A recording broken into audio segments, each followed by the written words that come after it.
दिवाकर शर्मा, बहरागोड़ा महाविद्यालय, बहरागोड़ा, राजनीति विज्ञान विभाग, PG semester third, EC2 bureaucracy. इस पेपर के अंतर्गत पिछली कक्षा में हमने नौकरशाही पर मैक्स वेबर के विचारों का अध्ययन किया था और आज आधुनिक राज्य में नौकरशाही की भूमिका, महत्व एवं उनके योगदान पर अध्ययन करेंगे। जैसे कि हैंस रोजनबर्ग ने नौकरशाही के महत्व पर प्रकाश डालते हुए कहा है, नौकरशाही अच्छी है या बुरी, शासन की आधुनिक संरचना का एक अनिवार्य अंग, व्यावसायिक प्रशासन की फैली हुई व्यवस्था और उसमें नियुक्त पदाधिकारियों का पद सोपान है, जिनके ऊपर पूरा समाज आश्रित है। चाहे हम उग्र प्रकार की सर्व सत्तात्मक तानाशाही शासन व्यवस्था के अंतर्गत रहें या फिर उदार लोकतंत्र की शासन व्यवस्था के अधीन, हम अधिक सीमा तक किसी न किसी प्रकार नौकरशाही के द्वारा शासित हैं। आधुनिक युग में नौकरशाही प्रशासन का अनिवार्य अंग है एवं चाहे यह किसी भी प्रकार की शासन क्यों ना हो, सरकारों की इसकी आवश्यकता है।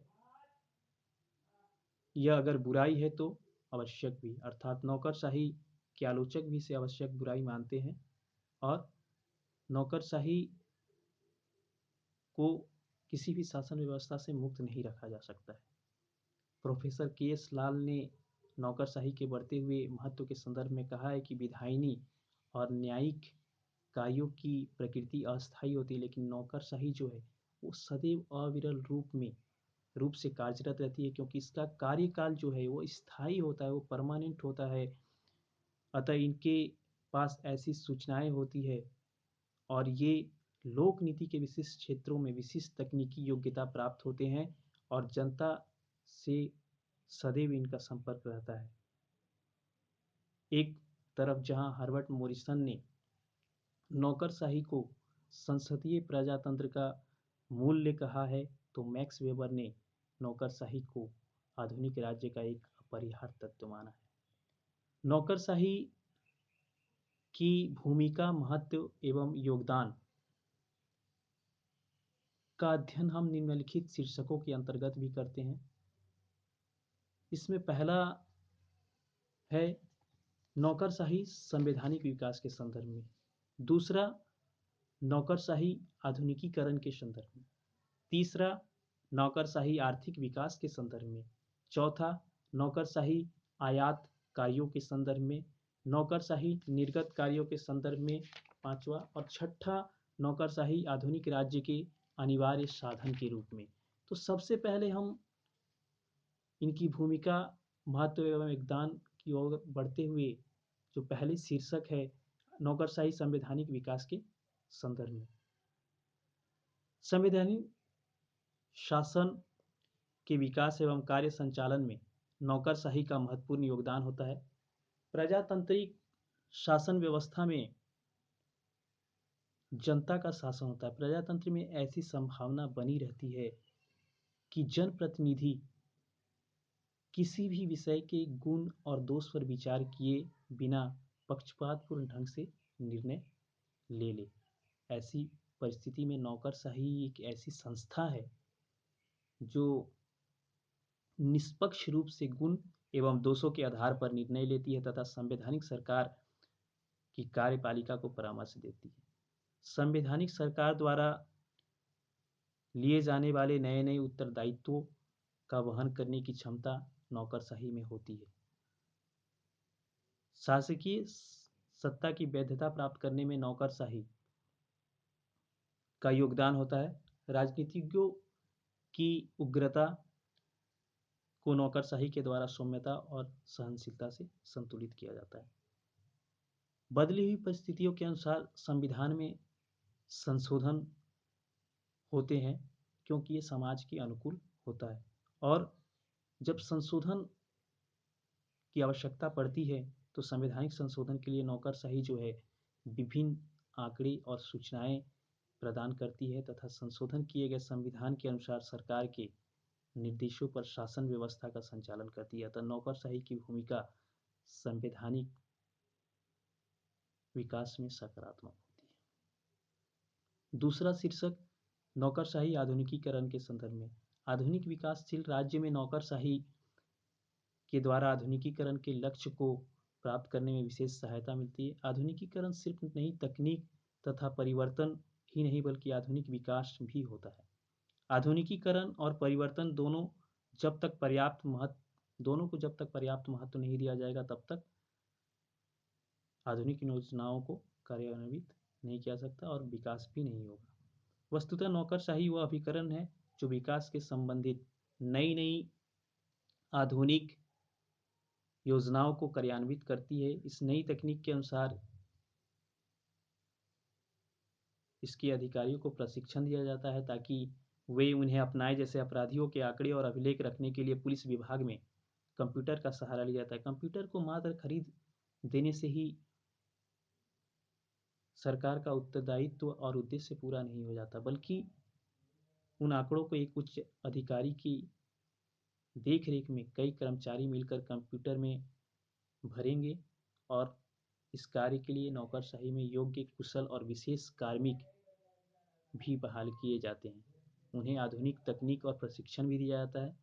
उन देशों में जहां आधुनिकीकरण बहुत पहले हो चुका, वहां की नौकरशाही आज नवीन तकनीक की अभ्यस्त हो चुकी है। लेकिन जिस क्षेत्र में अभी आधुनिकीकरण की जो प्रक्रिया है वो धीमी गति से चल रही है, वहाँ नौकरशाही भी अपने परंपरागत रूप से आधुनिक रूप में परिवर्तन के दौर से गुजर रही है। तीसरी शीर्षक नौकरशाही आर्थिक विकास के संदर्भ में। नौकरशाही आर्थिक विकास के लिए सिर्फ न अनिवार्य और अनुकूल परिस्थितियों का निर्माण करती है बल्कि उन्हें सुदृढ़ तथा सशक्त भी बनाती है। नौकरशाही आर्थिक उत्पादन के लिए सामान्य और विशिष्ट लक्ष्यों के निर्धारण में सहायता प्रदान करती है एवं उनके अनुसार आर्थिक साधनों का उपयोग कर आर्थिक विकास में महत्वपूर्ण योगदान देती है। विश्व के अधिकांश आधुनिक राज्यों की सरकार प्रवेश और आर्थिक और औद्योगिक क्षेत्र में हो चुका है। लोक निगम की सफलता से इस प्रवृत्ति को और अधिक बल मिला है। इसमें सरकारी पक्ष का प्रतिनिधित्व नौकरशाही करते हैं, कभी निदेशकों की परिषद के रूप में, कभी वित्तीय सलाहकार के रूप में तथा पूंजी के निर्माण एवं विभिन्न विकास कार्यों में करते हैं तथा वित्त व्यवस्था के द्वारा बचत योजनाएं चलाना तथा पूंजी के निर्माण इत्यादि विकास कार्यों में करते हैं। आयात और निर्यात का व्यवस्थापन कर नौकरशाही आर्थिक विकास की गति की दिशा को एक नया आयाम प्रदान करते हैं अतः आर्थिक विकास के क्षेत्र में भी नौकरशाही का योगदान है। चौथा, नौकरशाही आगत कार्यों के संदर्भ में।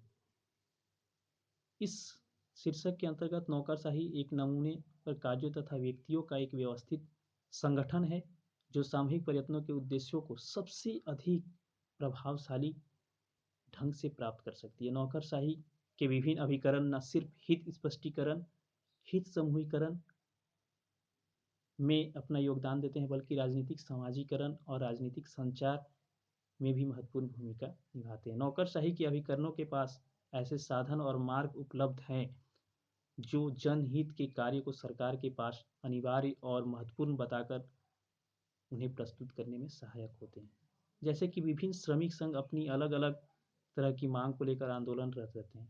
श्रम विभाग के जो नौकरशाह होते हैं वो सभी संगठनों और संघों की मांग में एक नीति और समान दृष्टिकोण लाने का प्रयास करते हैं तथा उनकी सामान्य मांगों को, जो सामान्य मांग होती है उनकी, उसका एक प्रारूप तैयार करते हैं और उन प्रारूप को सरकार के समक्ष रखते हैं और तब यह हित समूहीकरण हुआ। फिर उन मांगों को सरकार के पास जब इस ढंग से रखते हैं और इन सामान्य मांगों को मान लिया जाए तो अधिकांश संघों की मांग जो होती है वो पूरी हो जाती है और यह प्रक्रिया हित समूहीकरण होता है।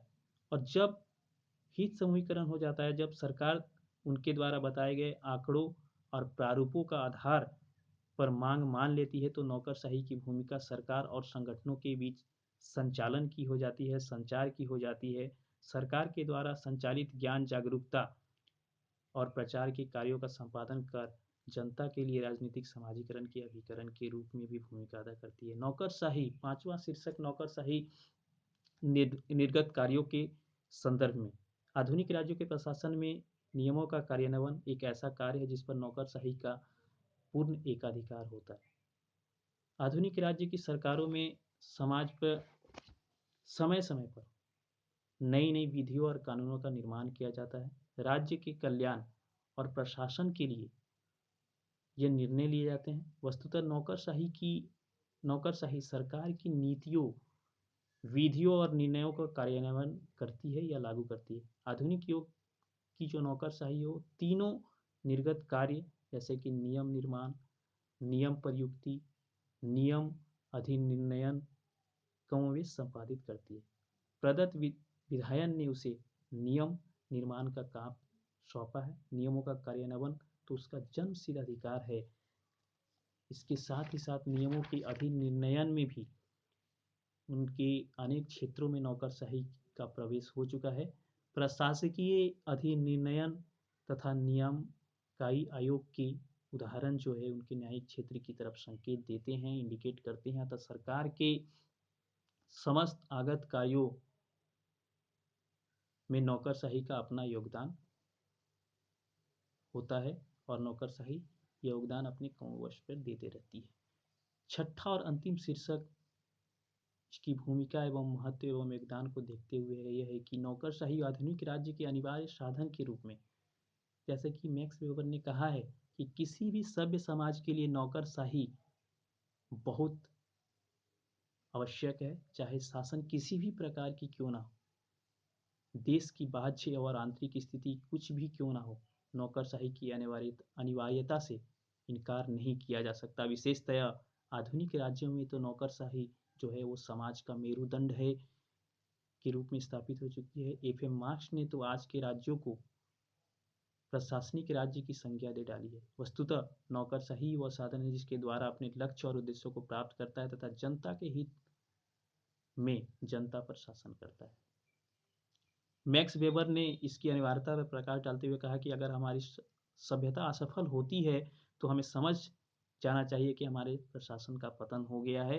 नौकरशाही के अभाव में कोई भी शासन अपने कार्यों का संपादन सही ढंग से नहीं कर पाती है। जैसे कि पीटर एम बॉल्बो ने भी इसको कहा था, नौकरशाही की अनिवार्यता पर प्रकाश डालते हुए कहा है कि नौकरशाही प्रशासन को अधिक कुशल, निष्पक्ष, विवेकशील तथा संगत बनाती है। नौकरशाही के बिना प्रशासन का जो जीवन है वो शून्य हो जाएगा।